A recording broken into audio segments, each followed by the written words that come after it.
বোমা হামলায় পাকিস্তানের হাত রয়েছে দাবি ভারতের। দিল্লির লালকেল্লার সামনেই ভয়াবহ বিস্ফোরণ, নিহত ১৩ জন। ভারত সরকারের দাবি এই হামলার পেছনেই পাকিস্তানের হাত রয়েছে। গতকাল রাত আনুমানিক ৯:৩০টার দিকে রাজধানী দিল্লির লালকেল্লার সামনেই প্রধান সড়কে ঘটে যায় এক মর্মান্তিক ঘটনা।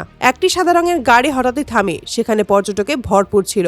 মুহূর্তের মধ্যেই ঘটে ভয়াবহ বিস্ফোরণ।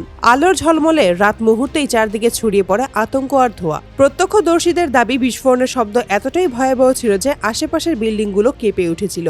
ঘটনাস্থলেই মারা যান ১৩ জন।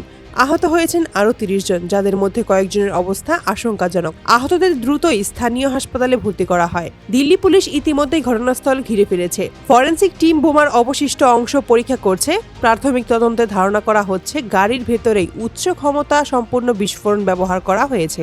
দিল্লির পুলিশ কমিশন বলেন, এটি সুপরিকল্পিত হামলা। বিস্ফোরণের ধরন ও উপাদান দেখে মনে হচ্ছে এর পেছনে আন্তর্জাতিক নেটওয়ার্ক কাজ করছে।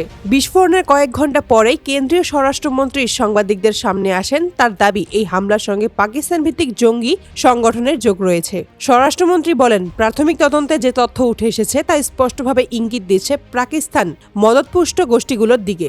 ভারত এই হামলার জবাব দেবে। সংসদে এই ঘটনায় তীব্র প্রতিক্রিয়া দেখা গেছে। বিরোধী ও ক্ষমতাসীন দল উভয়ই একক কণ্ঠে পাকিস্তান বিরোধী অবস্থান নিয়েছে। ভারতের পররাষ্ট্র মন্ত্রণালয় ইসলামাবাদে পাঠিয়েছে কড়া প্রতিবাদপত্র। অন্যদিকে পাকিস্তান সরকার ভারতের অভিযোগ সরাসরি নাকচ করেছে। ইসলামাবাদের পররাষ্ট্রমন্ত্রী মন্ত্রণালয়ের মুখপাত্র এক বিবৃতিতে বলেছেন, এটি সম্পূর্ণ ভিত্তিহীন অভিযোগ। পাকিস্তান সব ধরনের সন্ত্রাসবাদের বিরোধী এবং দিল্লির ঘটনায় আমাদের কোনো ভূমিকা নেই। ভারত পাকিস্তান সম্পর্ক এমনিতেই টানাপোড়েনের মধ্যে ছিল। সীমান্তে বারবার সংঘর্ষ, কাশ্মীর ইস্যু এবং সাম্প্রতিক রাজনৈতিক উত্তেজনার মধ্যেই এই বিস্ফোরণ পরিস্থিতি আরও জটিল করেছে। বিশ্লেষকরা বলেছেন, এই ঘটনায় দুই দেশের মধ্যে কূটনৈতিক সম্পর্ক আরও শীতল হয়ে উঠতে পারে। আন্তর্জাতিক সম্পর্ক বিশ্লেষক অধ্যাপক অনিরুদ্ধ মুখার্জি বলেন, এখন সবচেয়ে বড় চ্যালেঞ্জ হলো উত্তেজনা যেন যুদ্ধের দিকে না গড়ায়। উভয় দেশেই পারমাণবিক শক্তিধর, তাই সংযমই একমাত্র পথ। দেশ জুড়ে শোকের ছায়া নেমে এসেছে। সামাজিক যোগাযোগ মাধ্যমে বিস্ফোরণ নিয়ে ক্ষোভ ও নিন্দার ঝড় উঠেছে।